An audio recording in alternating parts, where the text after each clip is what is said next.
இந்த டேட்டு குத்துறேன் அதை குத்துறேன் இதை குத்துறேங்கிறதுலாம் வந்து ஏன் கூடாதுன்னு அன்னைக்கு சொன்னாங்கன்னா இதுக்கு பின்னாடி 1000 காரணங்களுக்கு அந்த டேட்டு குத்துறதுல இன்னும் 1000 பிரச்சனை இருக்கு. அது வந்து ஒரு ஃபார் எக்ஸாம்பிள் ஒரு ஹெச்ஐவி நபருக்கு ஒரு டேட்டு குத்திட்டு அந்த இதில் ப்ராப்பராக இது ஸ்டெரிலைஸ் பண்ணாத ஒரு இடத்துல திரும்ப பண்ணிட்டாங்கன்னா உங்களுக்கு ஹெச்ஐவி வந்துடும். என்ன பண்ணுவீங்க? ஒரு டேட்டு குத்தின பாவத்துக்கு காலம் ஃபுல்லாக ஹெச்ஐவி நோயோட வாழ போறீங்களா? இருக்குல்ல, எதுக்கு டேட்டு குத்துறீங்க? எல்லாம் டேட்டு குத்தி என்ன கலாச்சாரம் இது? அன்னைக்கு பச்சை குத்துனாங்கன்னா அது வேற, இது வேறங்க, இது வேற. அது வந்து ஆர்கானிக்கா இருக்கக்கூடிய பச்சை இலை சாயம், அது வந்து மருந்து பொருள் மாதிரி.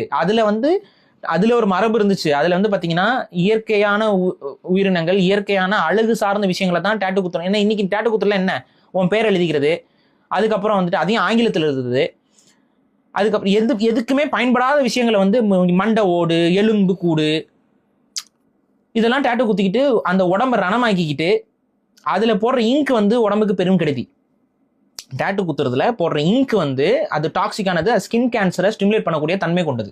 எத்தனை ஆய்வுகள் சொல்லிட்டு அலையுது, இதெல்லாம் தெரியாம போயிட்டு டேட்டு குத்துறீங்க. ரெண்டாவது, ஆட்டோ இம்யூன் டிசீஸை வந்து இந்த டேட்டு குத்துறது உருவாக்கி விடும். அதுக்கப்புறம் வரும், எப்ப வேணா அது வரும். சில நடிகைகளுக்கு அது வந்திருக்கு. ஆட்டோ இம்யூன் டிசீஸ் டேட்டு குத்துனால சில நடிகைகளுக்கு அது வந்திருக்கு. ஏன்னா உங்க உடம்புல வந்துட்டு நீங்க டேட்டு குத்தும் போது அது ஒரு ஃபாரின் ஆப்ஜெக்ட். அந்த ஃபாரின் ஆப்ஜெக்ட் நீங்க உங்க ரத்தத்துக்கு பக்கத்துல கொண்டு போயிட்டீங்க அப்படின்னா அந்த இடத்துல உங்க ரத்தம் அதை டிஸ்டர்ப் ஆயிட்டு அதை எப்படியாவது அந்த விஷத்தை வந்து தள்ளலான்னு பார்க்க, நான் தள்ள முடியாது. அதனால அப்ப என்ன ஆகுதுன்னா உங்களோட நோய் எதிர்ப்பு சக்தியே வந்து வலு அதிகரிக்க என்ன ஆயிரும்னா அது வந்து உங்களுடைய உடம்பு பாகங்களே தாக்க ஆரம்பிக்கும்.